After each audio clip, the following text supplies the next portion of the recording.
Assalamualaikum dan salam sejahtera. Fahmi Fadzil telah ditanya tentang kemenangan Dr. Samsuri Mokhtar di dalam pilihan raya kecil Parlimen Kemaman dan ini jawapan Fahmi. Ia tidak merubah keputusan ataupun jumlah dalam parlimen, tapi ini mungkin serba sedikit ya dengan cara kempen. Kalau nak dibandingkan, jumlah majoriti beliau jauh lebih kecil daripada kalau nak dibandingkan dengan contoh Yang Mohamad Shahrizan yang menang dengan majoriti 69,000, Tuan Haji Muhammad Sabu menang dengan majoriti 73,000. Tapi itu jawapan dia. Fahmi Fadzil banding kemenangan Dr. Sam dengan kemenangan Shahrizan dan Mat Sabu. Yang mengikut Fahmi, majoriti mereka lebih tinggi dari majoriti yang diperolehi oleh Dr. Sam. Dr. Sam mendapat 37,000 majoriti, naik 10,000 dari PRU 15 tahun lepas. Improve. Dan majoriti UMNO turun lebih jauh lagi oleh kerana bukan saja Dr. Sam menang majoriti tambahan sebanyak 10,000, tetapi ramai orang tidak keluar mengundi dan PAS ataupun Dr. Sam mendapat jumlah undi yang hampir sama. Beberapa ratus saja, few hundred saja. Bezalah di antara PRU tahun lepas dan pilihan raya kecil baru ni. So majoriti dia dia punya popular vote, jumlah undi tu lebih kurang sama. Beza sikit lah, few hundred. Tetapi UMNO, beza undi yang mereka perolehi, yang general tu perolehi tu jauh merosot. So, jumlah pengundi yang tak keluar tu menjejaskan prestasi UMNO. Tidak menjejaskan prestasi PAS.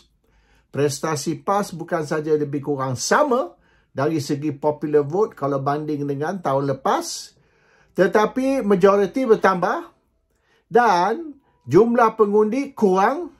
So, ini telah efek, ada efek kepada UMNO. Tapi tak ada kepada PAS. In fact, dia punya efek kepada PAS ialah improvement, iaitu satu tambahan majority. So overall PAS did very well. Dia punya jumlah popular vote sama, dia punya majority bertambah, dan walaupun jumlah pengundi yang keluar tu kurang, dia tidak efek langsung prestasi PAS dari segi total vote. Dan in fact improve prestasi PAS dari segi dia punya majority vote dan UMNO yang suffered dia ni. So 30% saja dari pengundi yang keluar mengundi untuk UMNO, yang hanya dan 70%, 70% undi untuk PAS. So dia 70-30. 70% orang Melayu dan mungkin ada jugalah orang bukan Melayu di Kemaman yang undi untuk PAS, dan 30% untuk ni UMNO. Now, sepatutnya Fahmi ni dia compare lah prestasi Dr. Sam dengan prestasi Anwar Ibrahim dan juga Ahmad Zahid Hamidi, Perdana Menteri dan Timbalan Perdana Menteri, dan juga kedua-duanya Presiden Parti.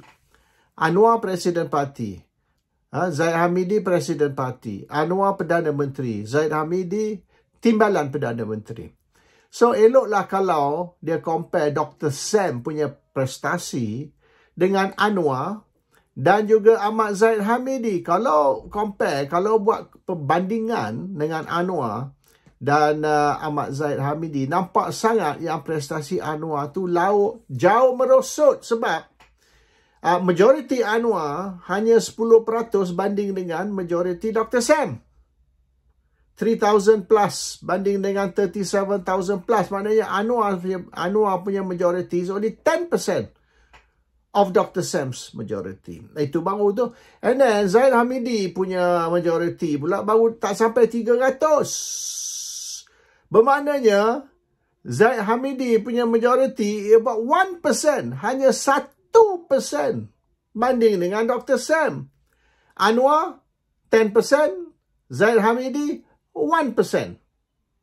Kalau banding dengan majority yang diperolehi oleh Dr. Sam. That is the proper comparison. Bukan dengan Shahrizan, Mat Sabu, you know. Walaupun Mat Sabu mungkin Presiden Parti. Tapi, you know, bermaknanya you have to compare ni Dr. Sam with the PM and DPM. Oleh kerana ramai orang PAS, ramai orang Perikatan Nasional menaruh harapan yang Dr. Sam ni bakal menjadi Perdana Menteri atau sekurang-kurang timbalan Perdana Menteri masa akan datang. Adakah Dr. Sam jadi Perdana Menteri this first round atau timbalan Perdana Menteri dulu ke? Itu too early to say lah. Sebab ada lagi calon lain yang boleh jadi Perdana Menteri dari Perikatan Nasional ataupun Parti Bersatu ke PAS. Okay. But the point is, Dr. Sam is of the level of PM and DPM, not of the level of Mat Sabu, Shahrizan. You ambil ni dua ahli parlimen kerajaan yang mendapat majoriti yang lebih, tapi they are not significant. Mat Sabu ke Shahrizan, they are not significant. Maknanya, they will not make any impact in Malaysian politics. Baik Mat Sabu, baik Shahrizan, They are not earth-shattering. They are not earth-moving. Tapi, if you want to compare with Anwar dan Zahid Hamidi, that is a proper. Barulah you compare apple to apple. And not apple to mangosteen ke apple to some other fruit. So, ini nampak sangat... our PKR people people like Fahmi Fadzil dan orang-orang yang sewaktu dengannya, apa Raja Formula ke apa ke, nampak sangat yang dia orang ni cakap mengarut, and and ramai pemimpin-pemimpin PKR of that same level. You tanya dia sesuatu, dia bagi satu jawapan yang maknanya is more avoiding answering by answering something irrelevant to that question. So, itu Fahmi Fadzil ni blundered lah. He made a fool of himself bila dia komen negatif terhadap kemenangan Dr. Sam di dalam pilihan raya kecil Parlimen Kemaman. Okay, itu satu. The other thing is, this is a very good performance. Boleh dianggap sebagai excellent performance Dr. Sam dalam pilihan raya kecil Parlimen Kemaman. Tetapi dalam excellent performance pun, impressive performance pun, dia baru menang 70% undi Kemaman. Lagi 30% dimenangi oleh UMNO 70-30. So okey lah, bagus lah. Saya tak kata prestasi Dr. Sam di dalam pilihan raya kecil Kemaman ni tak bagus. Bagus. It's good. I congratulate him, in fact. And ini maknanya memberi semangat kepada ramai penyokong-penyokong pembangkang yang bukan saja melihat Dr. Sam ni sebagai national leader ataupun Dr. Sam sebagai a possible candidate for either Prime Minister or Deputy Prime Minister masa akan datang. Tetapi, all this talk yang, Perikatan Nasional going downhill, Perikatan Nasional ni sebelum PRU 16 akan mati, Perikatan Nasional tidak akan wujud menjelang PRU 16. Tengok 5 orang ahli parlimen bersatu sudah lompat. Ada 5-6 lagi akan lompat. PAS pun akan, orang ahli parlimen PAS pun akan lompat. So, akhirnya mungkin kalau kita ambil bersatu PAS, 15 ahli parlimen dari Perikatan Nasional akan lompat. This was giving a very bad moral kepada penyokong-penyokong Perikatan Nasional. Ramai rasa sedih dan rasa, yalah, bila you tengok 5 ahli parlimen you lompat dan lagi 5-6 akan lompat dan mungkin dari PAS pun akan lompat. It is, destroys the moral of the Perikatan Nasional punya supporters. Tapi kemenangan di Kemaman ni restore, bangkit balik moral mereka that we are not going to die. Perikatan ataupun PAS is not on the way to the grave.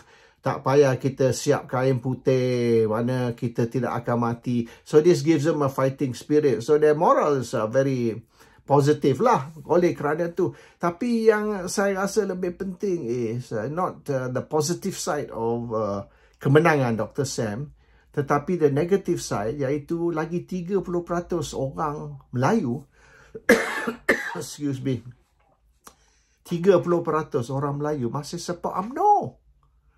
30%. Hanya 70% saja yang undi untuk Dr. Sam semalam. And yelah, Kemaman has a very big non-Malay population lah, sebab community Cina, masyarakat Cina di Kemaman is the second biggest. Di Terengganu, second to Kuala Terengganu. Kuala Terengganu is the biggest lah. Kemaman is the second biggest Chinese population. So ramai juga orang bukan Melayu, orang Cina juga yang undi untuk Dr. Sam, bukan saja Melayu. Tapi bermaknanya 70%, kalau kita ambil lah dalam 70% tu ada juga orang bukan Melayu. Maknanya kalau macam tu orang Melayu lagi kurang. So the fact that Dr. Sam hanya menang 70% saja undi Melayu, hanya 30% lagi terlepas, undi Melayu 30% lagi terlepas ke tangan UMNO. That's not good. That's not good. By now kita sepatut ada 85% ataupun lebih dari undi Melayu. So bagi saya this is good news, tapi sebaliknya good news with a bit of sad news lah. Kalau DAP bertanding, bertanding di kawasan China kata, dan calon is orang Cina DAP, pengundi dan bertanding di kawasan pengundi majoriti Cina, dia orang boleh dapat 95%, 97%, hampir 100% undi Cina. And dia orang telah dapat ni bukan satu pilihan raya sahaja, tapi beberapa pilihan raya berturut-turut.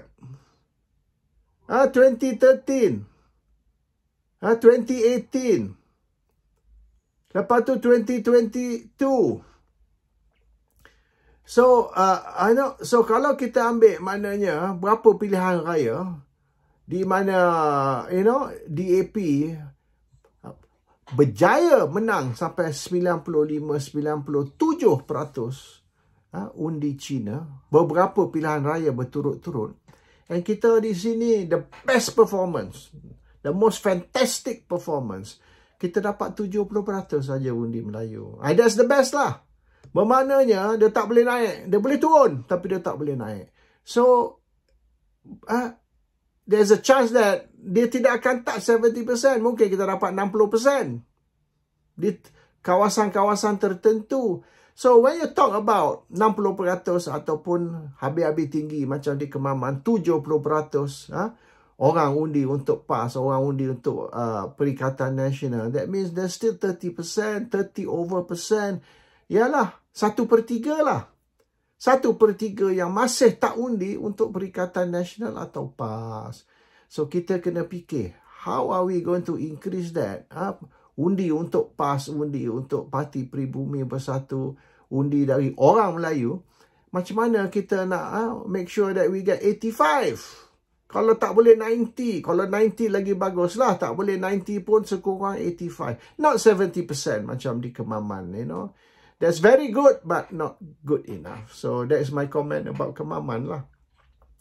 Kemaman ni, yang boleh kita anggap sebagai the best performance ataupun a very positive performance, masih menunjukkan banyak kekurangan.